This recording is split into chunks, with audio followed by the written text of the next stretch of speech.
As the NBA season is about a month away from right now, the Golden State Warriors have terrible news for Jonathan Kuminga regarding his contract situation. We'll dive into all of that as a part of today's edition of Warriors Today by Chat Sports. Before we do, though, if you want Jonathan Kuminga to have a year 4 breakout, if you want him to be an all-star, go on ahead and like today's video. That'll tell me that Golden State Warriors fans have faith in Jonathan Kuminga to take the big next leap, and he could be an all-star, maybe even this season.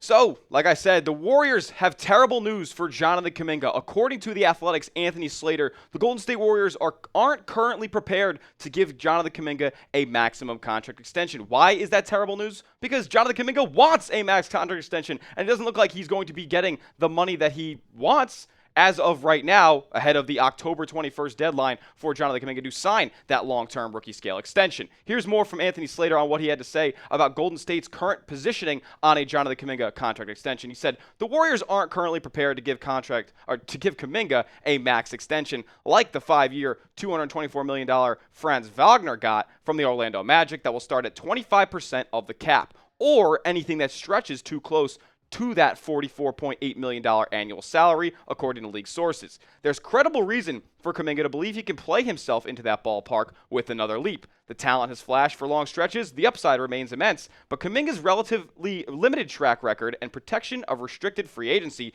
gives the Warriors leverage and reasons for patience. And I understand Golden State's point of view in this scenario. You think about Jonathan Kuminga and this October 21st deadline that he has to sign his extension. Well, Golden State, there's no reason for them to necessarily push all their chips on the table, shove a bunch of money Jonathan Kuminga's way when, there's still more to prove for Jonathan Kuminga. And with his, standing entering free agency next season, it's restricted free agency. So other teams can offer him whatever he wants, and the Golden State Warriors have the ability to match that offer and keep Jonathan Kuminga in town long term. So they are thinking, well, maybe we just let the market decide what Jonathan Kuminga is worth.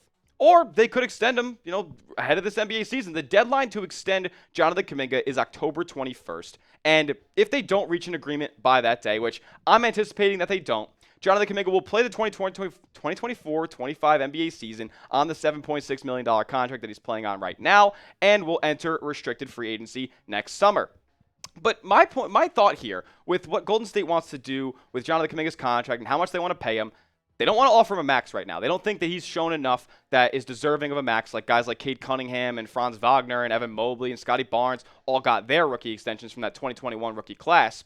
But if he's not worth a max, then why didn't you dangle him at least? Not necessarily ship him out for anything this offseason, but why didn't you at least dangle him in a trade talk this season in order to get a guy like Lauri Markkanen or Paul George? Here's more from Anthony Slater on what the Golden State Warriors are thinking as far as maybe getting to a middle ground with Jonathan Kuminga.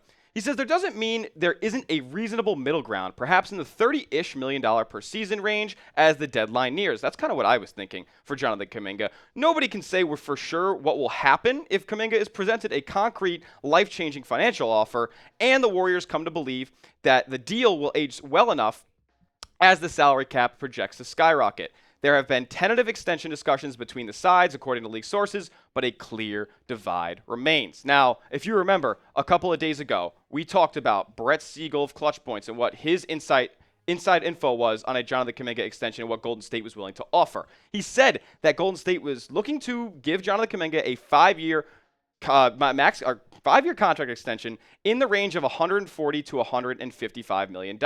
Now, many people I saw on Twitter when I saw this tweet come out were calling that an overpay. Me personally, I probably would be more in the range of that $30 million a year that Anthony Slater was talking about. Give him maybe from 5 years, 160, 5 years, 170 potentially. Because what we've seen from Jonathan Kuminga over his career so far is that he's shown improvements. I mean, this is a guy who is a human highlight film, but has grown to refine his game a little bit over the last couple of seasons. I mean, when he came into the league, you knew what you were getting, right? A high-flying dunker, a guy who's going to just run up and down the floor. A track athlete, basically, was what you were getting with Jonathan Kuminga. A track athlete who could high jump, and that's what he was. But last season, he took a little bit of a leap. He was third on the Warriors in shot attempts and points per game. And as far as the per 36 numbers, I mean, this guy was only playing 26 minutes a game last year. He wasn't even getting 30 minutes a night. He's going to be looking for a 35-minute per game role this year. And For his per 36 numbers last year, no 21-year-old in NBA history has reached these marks. I know, kind of hard to believe. They're not crazy numbers,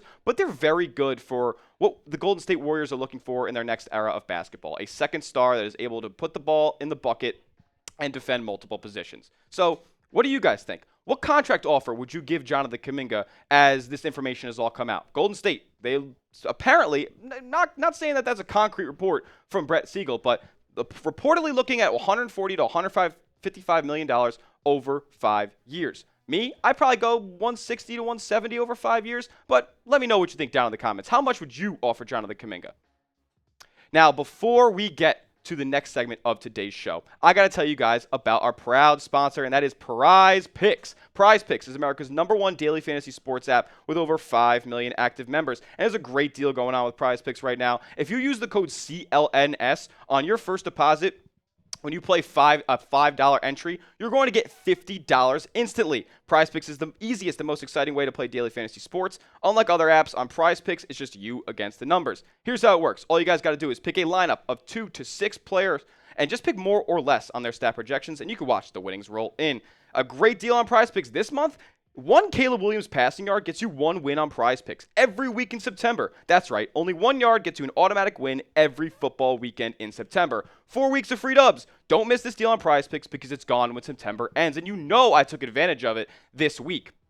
Caleb Williams, give me more than half a passing yard. We all know he's going to get there. It was kind of crazy how low his numbers were last week. I'm seeing a big jump against the Texans on Sunday Night Football. Give me Brock Purdy to have more than 1.5 passing touchdowns. He only had 1 this past weekend, but I'm expecting him to have a big bounce back day against a weaker Minnesota Vikings defense. And then Sam Darnold, I think the Niners defense is going to eat him up like he was the backup for their team last year. So I'm giving the less on 227.5 passing yards. You can fade my picks or you can tail my picks. Just make sure you go do it at Prize Picks. Download the Prize Picks app today and use code CLNS and get $50 instantly when you play $5. That's code CLNS on Prize Picks to get $50 instantly when you play $5. You don't even need to win to receive the $50 bonus. It's guaranteed. Prize Picks. Run your game. Now, this terrible news for Jonathan Kuminga. Could it end up being terrible news for the Golden State Warriors? Here's my take on this whole thing. So, with Jonathan Kuminga and Golden State being so far apart on contract talks, there's a risk now.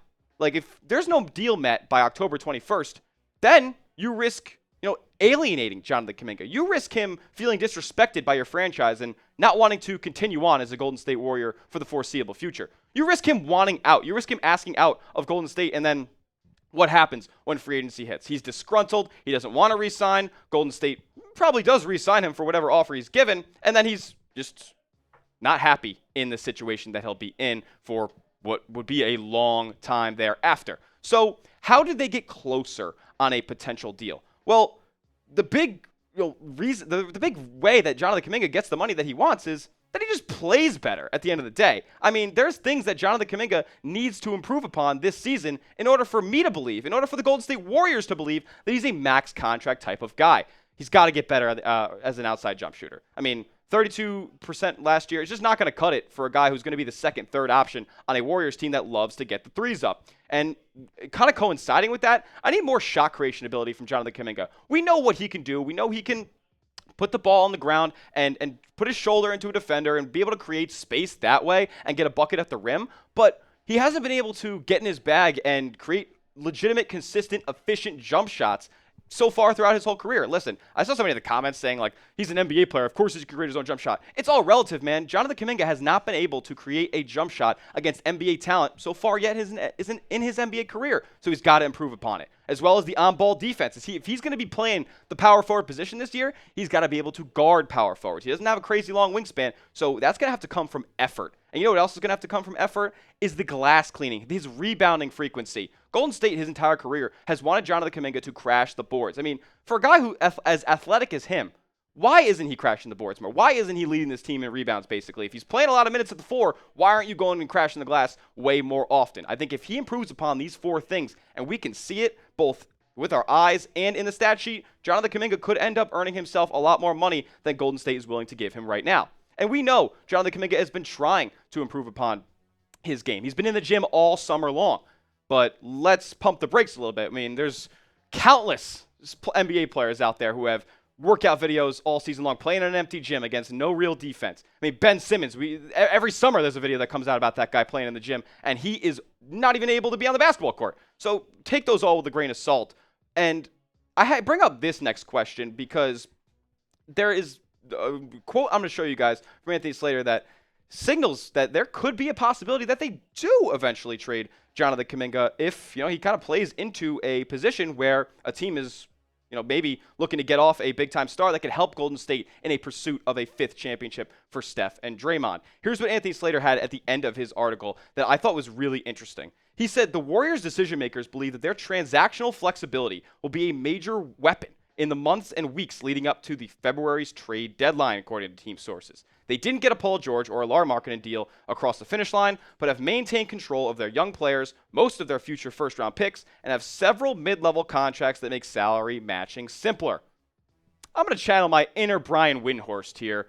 Why is Anthony Slater saying this? Why would he say that? Why would he include this in an article about Jonathan Kuminga trying to get a contract extension if he didn't think that there was a non-zero possibility that Jonathan Kuminga could be traded during this season? Just something to think about. I'm not saying that the Warriors are willing to trade Jonathan Kuminga right now. They've maintained a stance that they haven't been all offseason long.